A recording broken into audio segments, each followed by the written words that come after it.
Oke, buat pemirsa yang ada di rumah, ketemu lagi bersama saya Aziz Mahendra, masih di program Narasehat Narasi Kesehatan. Nah, Aziz sekarang sudah di Museum Batik Kota Pekalongan bersama dengan adik-adik TK Al-Fikri Pekalongan. Nah, Aziz sudah ada sama bu gurinya. Kita kenal dulu, Ibu dengan Ibu siapa? Diana. Ibu Diana. Ibu ini berarti ustazah dari adik-adik Al-Fikri ya. Ibu, di sini Aziz lagi ngebahas tentang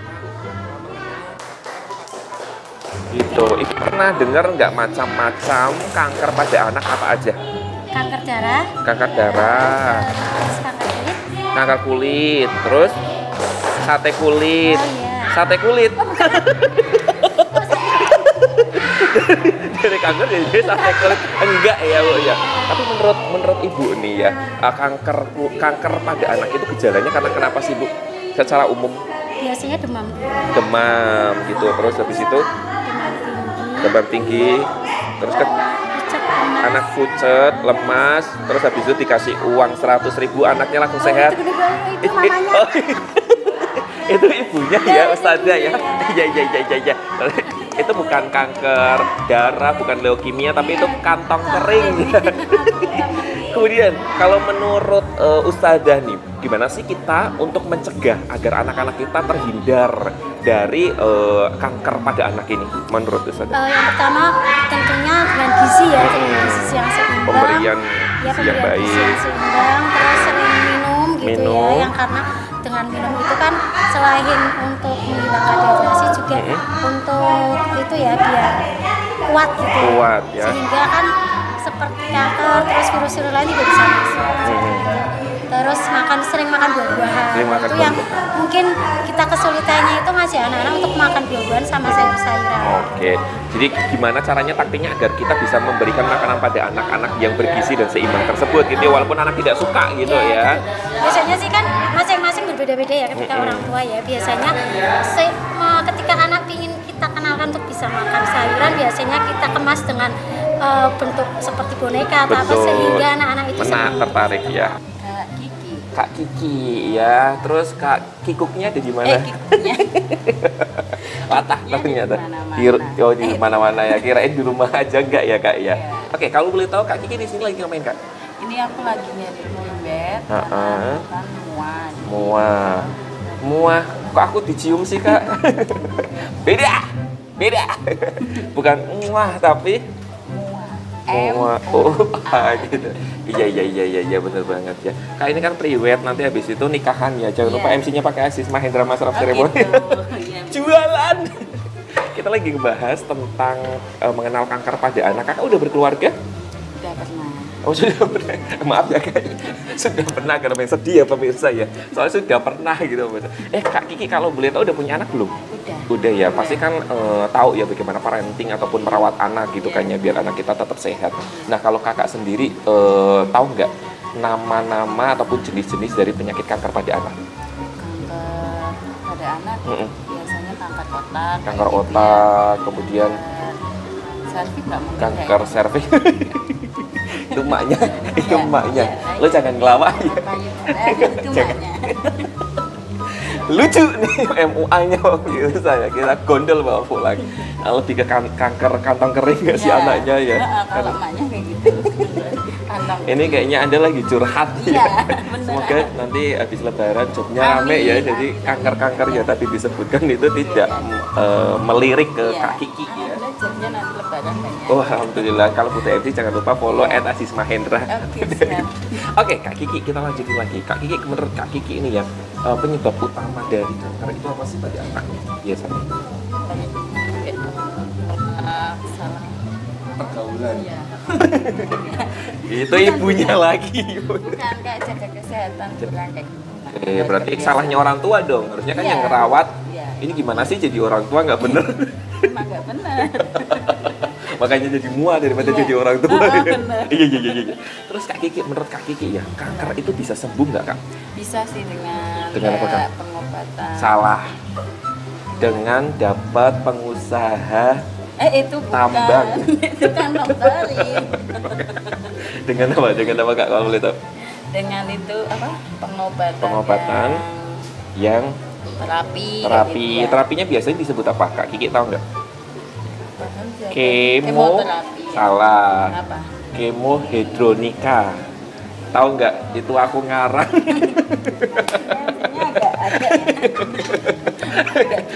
Iya, bener. Terus menurut Kak Kiki ya, di lingkungan Kak Kiki ada yang terkena kanker pada anak gitu nggak sih Kak? Penyakit kanker anak gitu di lingkungannya? Anak Belum ya, jangan sampai lah, jangan belum ah. Ini belum kan berarti sun yang pengen ya berarti ke depan dia. Gimana sih ini orang tua berharap ada penyakit pada anak. Nah, semoga jangan ya Kak ya. Tapi menurut Kak Kiki nih harapan gitu tentang kanker di Kota Pekalongan apa? harapan di Kota Pekalongan semoga Semoga kankernya jangan jalan-jalan. ya. Kalau kankernya jalan-jalan bisa nempel sini. Ini semua semakin kesana semakin sini daripada kita semakin nggak karuan.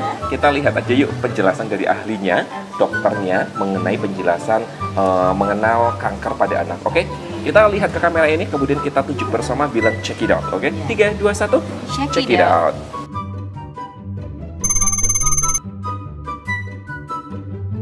Sebelum masuk ke kanker anak, definisinya kita tahu bahwa tubuh manusia terdiri dari sel dan triliunan sel, ya. Kemudian secara homeostasis bahwa sel tersebut tumbuh kemudian mati.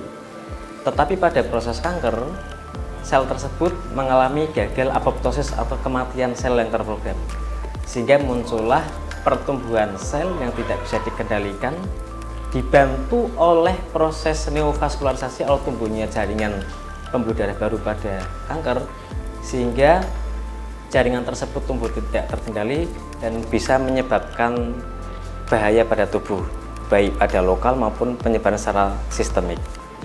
Jadi kanker pada anak adalah suatu pertumbuhan jaringan sel atau jaringan tubuh yang tidak terkendali, terjadi pada anak, prosesnya lama, tidak hanya terjadi di satu wilayah tapi bisa menyebar ke seluruh tubuh anak tersebut.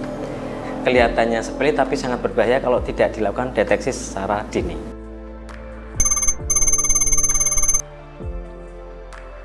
Untuk kanker sampai saat ini penyebabnya multifaktorial. Ada faktor lingkungan, ada faktor individu, dan ada faktor yang lain. Untuk faktor individu merupakan faktor-faktor yang tidak bisa dimodifikasi. Misalnya adalah genetika anak tersebut, kemudian keturunan dari orang tuanya, kemudian perilaku dari orang tersebut. Kemudian faktor-faktor yang bisa dimodifikasi adalah lingkungan.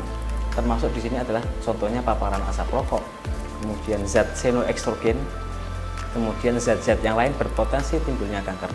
Untuk saat ini yang dicurigai penyebab kanker pada anak dan umumnya pada dewasa adalah adanya xenoestrogen pada plastik. Di samping itu juga radiasi ultraviolet dan radiasi yang lain tidak bisa kita tolak bahwa itu adalah salah satu faktor penyebab kanker.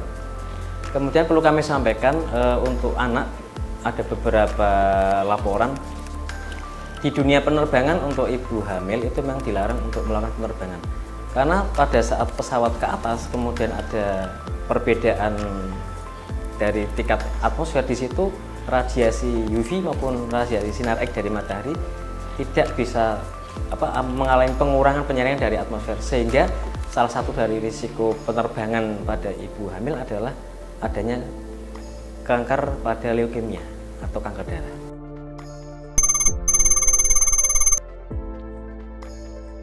Ya, terima kasih. Banyak sekali kanker pada anak, tapi kita akan bahas ada kurang lebih 6 besar ya.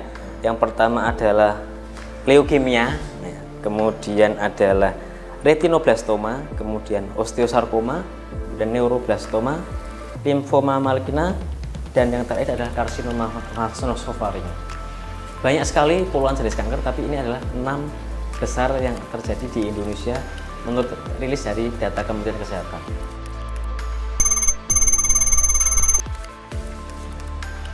Oke, kami sampaikan bahwa insiden kanker itu pada anak antara 0 sampai 17 tahun berbeda. Begitu dari 0 sampai 5 tahun yang paling tinggi insidennya adalah leukemia. Begitu mendekati 5 sampai 14 tahun itu ke arah limfoma ya. Kemudian kita bahas terkait dengan leukemia. Leukemia adalah kanker pada anak yang menyerang paling tinggi di Indonesia maupun di dunia. Jadi leukemia ini adalah kanker yang terjadi pada sumsum tulang. Kita ketahui bahwa sumsum tulang adalah suatu organ ya, jaringan di mana di situ terbentuknya sel-sel darah seluruh tubuh. Apabila sumsum tulang sudah terkena sel leukemia, maka proses pembentukan sel darah, diferensiasi dan fungsi sel darah normal akan menjadi tidak optimal atau bahkan rusak. Sehingga gejalanya mudah. Pada saat orang terkena leukemia, yang pertama adalah dia pucat ya. Karena sel darah merah tidak terbentuk secara sempurna. Pucat, anemi sehingga dia mengalami nutrisi. Yang kedua, karena sel pembekuan darah tidak terbentuk secara sempurna, dia mudah mengalami perdarahan ya. Capek sedikit atau ada luka sedikit mudah mengalami darah dan sulit untuk terjadi pembekuan. Kemudian yang ketiga, di dalam sel-sel darah ada namanya darah putih. Karena sel darah putih terbentuk tidak sempurna, maka anak tersebut mudah terjadi infeksi. Sehingga salah satu gejala pada leukemia adalah anak tersebut demam. Kita simpulkan ya, tidak hanya gejala yang tadi saya sampaikan, ada gejala lagi yang sering menyertai, yaitu nyeri tulang. Karena sumsum tulang bekerja tidak optimal, kemudian dia fokus untuk pertumbuhan tapi bukan untuk diferensiasi menjadi yang baik, sehingga anak tersebut mengalami nyeri tulang, sehingga bisa terjadi namanya patah tulang patologis. Atau juga apabila sel leukemia tersebut masuk di dalam organ-organ retikuloendotel, maka akan terjadi pembesaran pada organ hati dan limpa. Makanya pada leukemia kita jumpai anak-anak dengan perut yang membesar. Kemudian bisa juga karena sel leukemia ya, sel darah itu tidak terbentuk matang dan kecil, yang sering kita hadapi, pernah saya hadapi di rumah sakit. Biasanya anak-anak tersebut mengalami priapismus. Priapismus adalah pembesaran buah zakar karena sel darahnya masuk ke situ dan tidak bisa balik. Salah satu terapinya adalah dilakukan penyedotan pada buah zakar sehingga darahnya bisa keluarkan. Kalau dibiarkan bisa nekrosis, bisa rusak ya. Kemudian ada lagi yang lain, misalnya anak rewel dan nafsu makan menurun. Bahkan apabila sampai di otak ya, penyebaran sampai otak, bisa terjadi penurunan kesadaran dan gejalanya mirip dengan kanker otak. Kemudian yang kedua adalah retinoblastoma. Ini sangat khas pada anak. Apabila bapak ibu menjumpai tetangganya atau mungkin bapak ibu pada saat melihat anaknya ada kelainan, matanya seperti mata kucing. Bapak ibu tahu ya, mata kucing kalau disinar itu dia akan mengkilat. Itu berarti ada kanker pada retina pada anak. Biasanya ini adalah genetik dan diduga virus, dan memang ada mutasi pada gen RB di manusia tersebut. Pada awalnya tidak apa-apa, kelihatan pantatnya indah, tapi apabila dibiarkan dia menjadi kanker ganas, bisa terjadi kerusakan pada mata, ukuran bola matanya meningkat, bisa juling, dan yang paling berat adalah apabila ada penyebaran di dalam otak, itu sulit nanti penanganannya. Oke. Kemudian yang selanjutnya, yang ini sangat banyak di masyarakat, nanti dianggap kesambet atau kena penyakit apa, adalah osteosarkoma. Osteosarkoma itu sangat penting dideteksi. Biasanya pada anak-anak antara umur 0 sampai 18 tahun, biasanya yang paling sering adalah umur anak sekolah. Dia diketahui bahwa anak tersebut pada saat olahraga atau kegiatan apapun dia jatuh dan sakit. Biasanya menyelang pada persendian-persendian besar di kaki. Bisa juga di tangan. Gejalanya adalah nyeri, kemudian adanya pembesaran di daerah tulang, dan pembesarannya progresif. Kalau diagnosanya telat, maka tidak bisa diobati, karena di samping dilakukan amputasi, kemoterapi juga kalau sudah metastase ke otak maka sulit diobati. Kemudian yang selanjutnya adalah limfoma maligna. Limfoma maligna ini adalah tumor primer yang terjadi pada sel limfosit. Kalau yang leukemia adalah semua sel-sel darah, kalau di sini limfosit, dia menyerang pada kelenjar limfe. Biasanya dia prosesnya dari lien atau limpa kemudian masuk ke hati, dan kelenjar-kelenjar limfe di ketiak atau di selangkangan bisa ya. Di situ bisa terjadi, pertama gejalanya adalah pembengkakan. Jadi bapak ibu semua yang mengetahui tetangganya anaknya yang mengalami pembengkakan pada kelenjar-kelenjar di sela-sela tubuh, ketiak, selangkangan, leher, maka harus segera dikonsultasikan ke puskesmas. Dilakukan deteksi dini apakah itu infeksi kronis atau infeksi akut atau proses yang lain. Karena kalau diagnosisnya telat, maka ini penanganannya juga lumayan repot dan prognosisnya nanti tidak baik. Gejalanya di samping ada pembesaran kelenjar pada ketiak, kalau kita ketahui bahwa kelenjar limpa tidak hanya di selangkangan tapi di rongga dada juga ada, di perut juga ada, bahkan hampir semua tubuh. Kalau dia menyerang pada rongga dada, maka bisa terjadi sesak nafas. Karena begitu ukurannya membesar, dia mendesak jantung dan mendesak paru. Apabila di dalam perut terjadi proses kanker dan metastase, maka terjadi pembesaran organ perut. Kemudian apabila metastase dalam usus, dia mengganggu fungsi pencernaan, fungsi hati dan sebagainya. Kemudian apabila dia sudah metastase sampai dengan organ yang lain, dia jelas akan mengganggu organ terkait dan ini membahayakan bagi anak tersebut. Karsinoma nasofaring, ya, karsinoma nasofaring itu biasanya terjadi pada dewasa, tapi pada anak bisa. Biasanya karena ada mutasi gen dari virus RNA atau faktor lain, misalnya paparan, biasanya di Kota Pekalongan bisa paparan rokok atau paparan dari industri batik. Biasanya gejalanya adalah adanya mimisen, ya, mimisen yang tidak seperti biasanya, kemudian ada gangguan pendengaran, bahkan sampai dengan adanya gangguan gejala di dalam kepala atau gejala tumor otak. Gejala tumor otak pada karsinoma nasofaring merupakan gejala penyebaran tumor sekunder atau metastase. Di samping itu, apabila sudah terjadi metastase, maka terjadi penurunan kesadaran dan lain sebagainya, dan ini mengancam nyawa. Untuk karsinoma nasofaring prognosisnya memang kurang baik, ya, karena biasanya untuk tumor-tumor itu terdiagnosisnya itu telat, ya. Yang terakhir adalah neuroblastoma, itu tumor saraf simpatis. Dia bisa seluruh tubuh bisa potensi terkena kanker tersebut. Biasanya gejalanya tergantung mana yang terkena. Kalau di daerah kepala biasanya ada gejala pada saraf pusat, kemudian benjolan pada mata. Kalau dia sudah metastase ke tulang, bisa gejala-gejala tulang seperti gejala leukemia, nyeri tulang dan sebagainya. Apabila dia masuk di dalam pencernaan, dia mengganggu sistem saraf simpatis parasimpatis, bisa terjadi diare. Dan apabila dia menyerang tulang punggung, dia bisa gejala lumpuh seperti orang stroke atau ada trauma tulang belakang.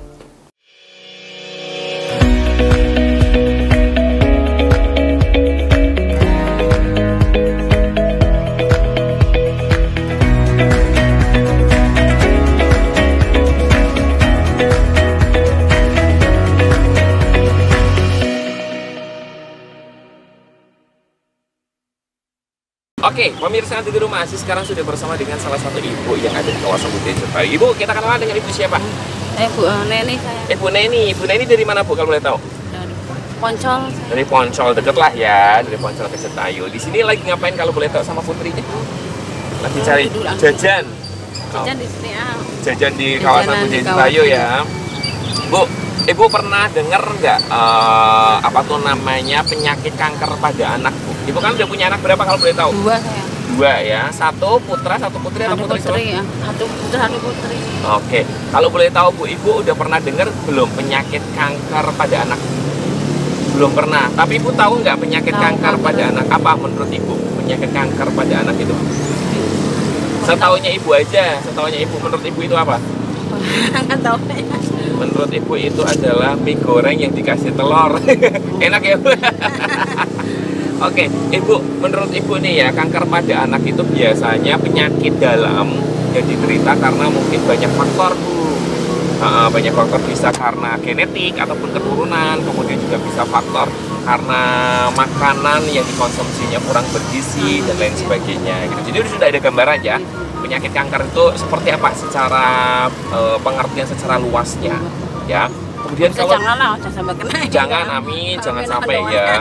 Terus kalau di lingkungan Ibu pernah dengar nggak tetangga atau saudara yang terkena kanker pada anak itu? Kanker kan macam-macam, belum ada, jangan sampai ya gitu ya. Tapi menurut Ibu sendiri ini ya, Kalau biasanya anak-anak yang terkena penyakit tersebut itu gara-garanya apa sih, Bu? Gitu. Penyebabnya apa sih yang menurut Ibu? Mungkin anu kok Makanannya kurang sehat gitu ya. Sering makan makanan junk food atau siap saji, kurang bergizi. Kemudian Bu, menurut Ibu penyakit kanker itu bisa sembuh total enggak? Tidak pasti ya, kadang bisa sembuh, kadang enggak bisa gitu enggak ya. Terus Ya, pastilah. itu bisa dirawat di rumah nggak sih, Bu, kalau mamanya penyakit kanker itu? Hanya kayak enggak ya, harusnya di rumah sakit kan ya. Di rumah sakit ya, di rumah enggak. Nah, Ibu penasaran nggak sebenarnya penyakit kanker itu bisa dirawat di rumah apa enggak? Gitu. Penasaran kan? Iya. Kita lihat ke kamera situ, kemudian kita nanti akan menyimak penjelasan dari ahlinya ataupun dokter. Oke? 3, 2, 1, check it out.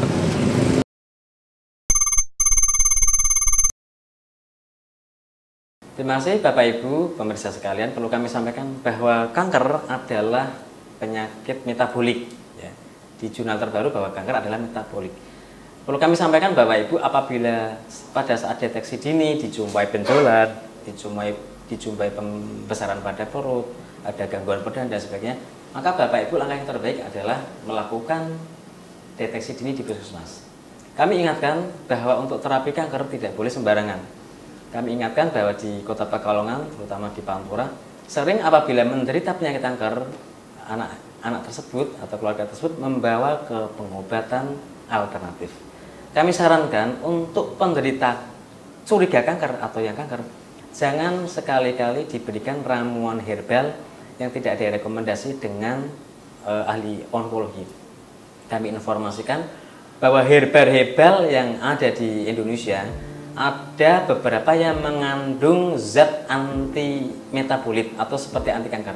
Apabila ini diberikan dan ternyata pada saat dilakukan tes di rumah sakit lebih lanjut, bisa terjadi resisten terhadap kemoterapi karena ternyata dia sudah pernah dapat vincristine sebelumnya dengan herbal seperti ini atau vinblastine pada herbal seperti ini, sehingga ini membuat sulit terapi dan membuat mahal dalam terapi.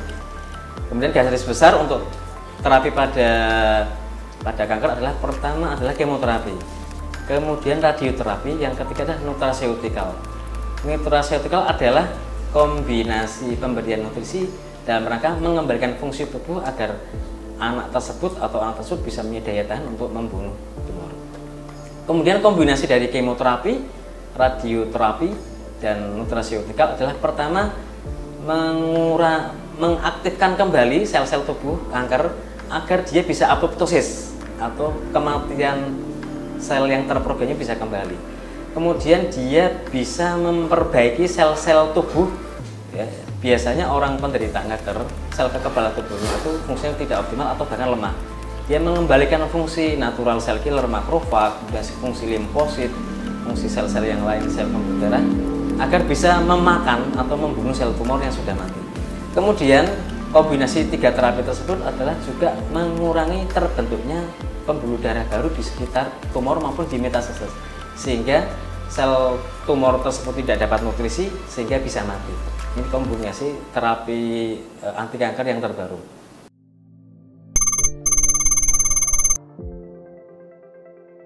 Bapak Ibu, mencegah jauh lebih baik daripada mengobati. Salah satunya untuk anak, maka yang terpenting kita kaitkan dengan kasus stunting, bahwa sebaiknya pasangan muda sebelum menikah melakukan konseling atau pemeriksaan pranikah untuk laki-laki maupun perempuan. Jadi perempuan harus sehat, harus dipastikan sudah mendapatkan vaksin. Yang laki-laki sebaiknya tidak ada faktor risiko seperti merokok, sehingga diharapkan pada saat nanti hamil diperoleh suatu kondisi janin, kondisi ibu sehat dan janin yang sehat. Karena ternyata stunting, setelah kita lihat dari beberapa penelitian, pada 20 tahun ke depan bisa memunculkan risiko, salah satunya di samping penyakit metabolik adalah munculnya kanker atau keganasan pada anak. Kemudian pencegahan selanjutnya adalah bagaimana setelah anak-anak tersebut tumbuh kembang antara 0 sampai 18 tahun, orang tua harus waspada terhadap gejala-gejala yang muncul terhadap kanker pada anak. Kemudian Germas, salah satu pencegahan Germas adalah bagaimana anak-anak kita aktif, ya, aktif. Problem sekarang adalah adanya gadget dan sebagainya itu mengurangi aktivitas anak. Kita ketahui bahwa di dalam metabolisme semakin kurang aktif, maka di dalam sel ada namanya mitokondria, dia fungsinya kurang aktif. Mitokondria adalah mesin di dalam sel yang berfungsi untuk pembakaran dan proses metabolisme sel. Apabila ini terganggu, maka fungsi-fungsi diferensiasi sel, fungsi kematian sel yang terprogram tidak berjalan dengan optimal, sehingga ini potensi munculnya kanker pada anak. Kemudian makanan yang sehat. Untuk makanan sehat sekarang juga menjadi pandemi makanan sehat, bahwa sekarang banyak gula. Kita ketahui bahwa di dalam onkologi gula adalah makanan terbaik bagi kanker.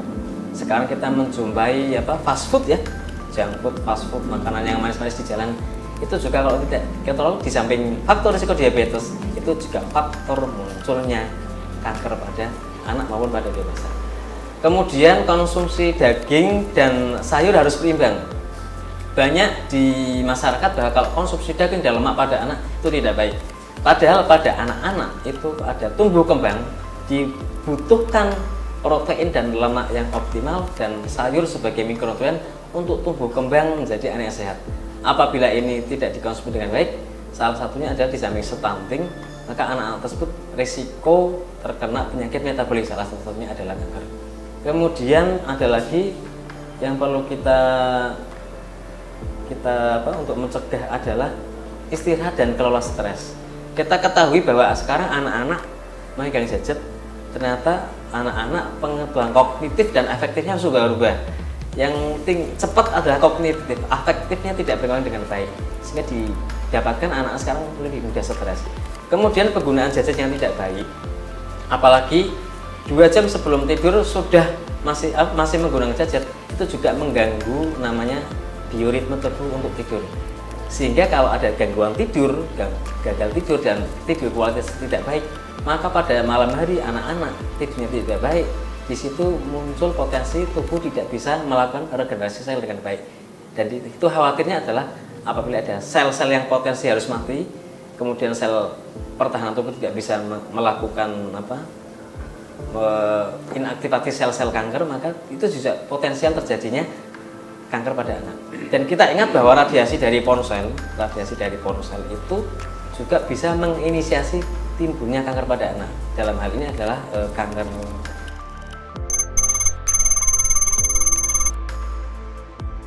Di Kota Pekalongan yang pernah kami jumpai adalah pertama leukemia ada. Leukemia kanker darah. Itu berarti dari kecil memang genetikanya memang ada. Kemudian limfoma ada. Kemudian kemarin kami menjumpai ada yang retinoblastoma. Jadi biasanya terdeteksinya adalah telat. Sehingga di sini menjadi masalah pada saat tata laksana yang harusnya bisa di sini dilakukan pengobatan secara dini, misalnya cukup dikaji, ini harus ke Jakarta dan sebagainya. Kemudian kanker yang lain adalah kalau nasofaring jarang. Kemudian ada lagi yang limfoma paling sering, leukemia dan limfoma.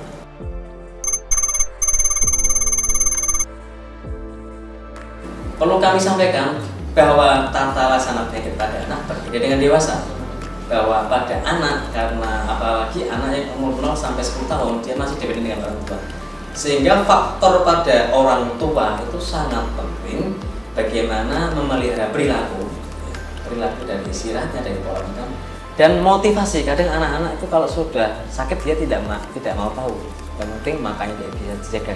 Sehingga orang tua sangat penting dalam perilaku, bagaimana anak tersebut istirahat dengan baik, kemudian makanannya juga dijaga dengan baik, ya, termasuk terapi penunjang nutrisi. Dan yang paling harus disupport adalah bagaimana anak-anak dan orang tua sudah sepakat bagaimana kalau menjalani kemoterapi maupun radioterapi yang itu sangat tidak nyaman. Untuk dewasa sangat tidak nyaman, jadi anak-anak harus disupport. Kemudian kami sampaikan bahwa secara penelitian dari beberapa jurnal yang kami baca, bahwa prognosisnya lebih baik pada anak-anak, ya. Jadi semakin deteksi semakin cepat, prognosis lebih baik. Untuk osteosarkom saya pernah menjumpai, bahkan famili saya, biasanya kalau tata laksananya jelek maka prognosisnya jelek. Semakin dini dideteksi maka semakin baik.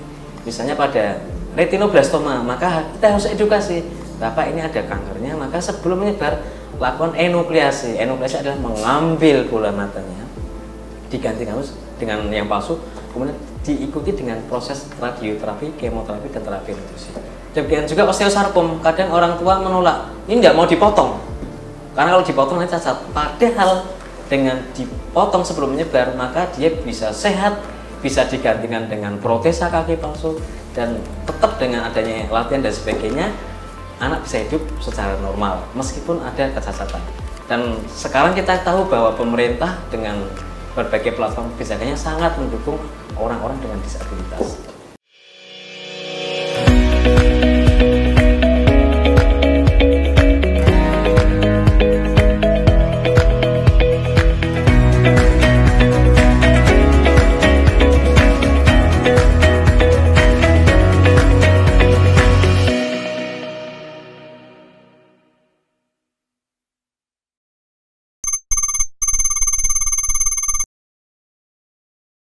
Oke Bapak Ibu, perlu kami sampaikan bahwa perawatan di rumah itu sebenarnya cukup mudah asalkan dilakukan kolaborasi antar tenaga kesehatan dan keluarga. Pertama, di dalam rumah sakit jelas sudah ada protokol ya. Protokol bagaimana kemoterapinya, bagaimana istirahatnya, bagaimana gizinya. Begitu Bapak Ibu sudah stabil, biasanya di rumah sakit itu tidak langsung pulang ya. Di center-center seperti Rumah Sakit Karya di Sarjito itu biasanya anak-anak pada fase akut dilakukan proses kemo dan radioterapi, biasanya diinapkan di sana sekitar 2 bulan, sehingga di sana biasanya ada mes atau shelter. Setelah stabil, maka anak-anak tersebut dibolehkan ke rumah. Paling dia akan dilakukan edukasi pertama istirahatnya. Istirahatnya harus baik. Kemudian yang kedua nutrisinya.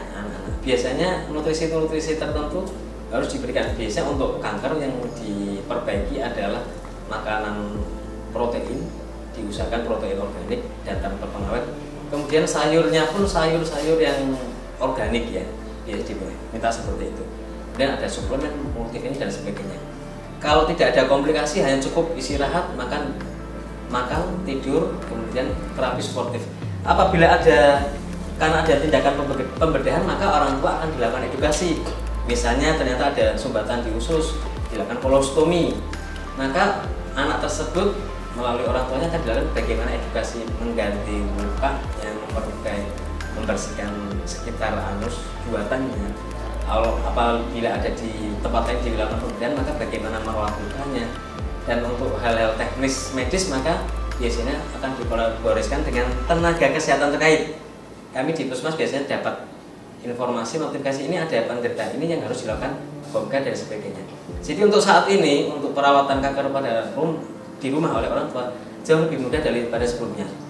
Pertama, ada kolaborasi interprofesi, kedua ada transfer pengetahuan, dan biasanya orang tua dengan penderita kanker itu lebih pinter daripada tenaga kesehatan. Pinter sama orang tua. Karena apa? Orang tua dipaksa belajar, dipaksa harus mengetahui informasi, dan dia akan praktek merawat bagaimana anak tersebut, pemberian makanannya, kalorinya dan sebagainya.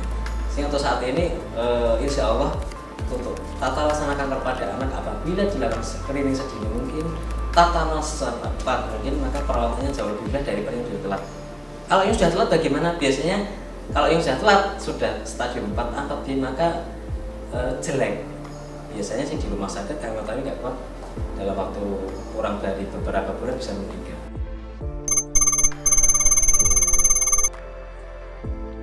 Pesan kami sampaikan sesuai dengan arahan dari Kementerian Kesehatan melalui websitenya, bahwa deteksi dini kanker pada anak penting. Pertama, awasi gejala sistem saraf pusat.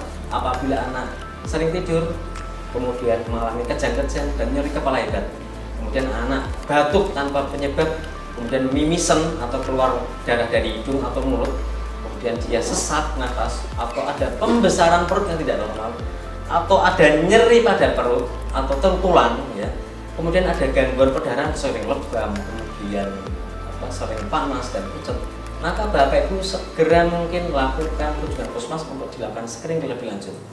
Kemudian bagi pasangan muda yang akan melangsungkan pernikahan, maka lakukan cek screening pada calon pengantin untuk dilakukan konseling cegah asap rokok.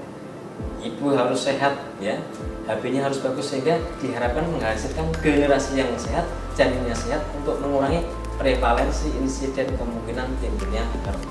Kemudian selanjutnya adalah kami sampaikan tentang germas ya. Germas itu adalah salah satunya di sini ada cerdik bagaimana Bapak Ibu baik dewasa maupun anak melakukan cek kesehatan secara berkala. Sakit atau tidak sakit diusahakan setiap 1 bulan berkunjung ke puskesmas. Kemudian menghilangkan asap rokok. Dalam hal ini bukan tidak hanya rokoknya, tapi orang-orang yang terpapar asap rokok harus kita hindari. Sebaiknya tidak merokok, atau kalau dia di situ ada perokok maka jauhkan anak-anak dari asap rokok. Kemudian aktivitas fisiknya harus rajin. Idealnya adalah setiap 2 hari sekali olahraga 30-45 menit. Kumulasi dalam seminggu adalah 150 menit. Diet sehat seimbang, jangan lupa sayur dan dagingnya. Kurangi kalori, kurangi manis, karena gula adalah makanan terbaik bagi kanker. Istirahat cukup, kurangi main gadget. 2 jam sebelum tidur, optimal sekitar jam 8 harus stop gadget, karena jam 10 Bapak Ibu dan anak harus tidur dalam kondisi lelap. Antara jam 10 sampai jam 1 malam adalah proses detoksifikasi, pembongkaran tubuh untuk membuang sel-sel yang tidak bermanfaat dan terjadinya regenerasi sel melalui growth hormone pada masing-masing orang. Yang terakhir adalah kelola stres, karena beberapa penelitian meta-analisis bahwa stres adalah faktor 70% timbulnya penyakit kanker. Stres mengurangi kemampuan tubuh resiliensi untuk menangkal dan membunuh sel kanker. Kami sampaikan bahwa setiap 1 hari 1% tubuh potensi 1% sel tubuh itu potensi terjadi kanker karena terjadi kerusakan. Dan tubuh yang sehat dia mampu mengeliminasi dan membuang dan menghancurkan sel-sel yang potensi timbulnya sel kanker pada tubuh.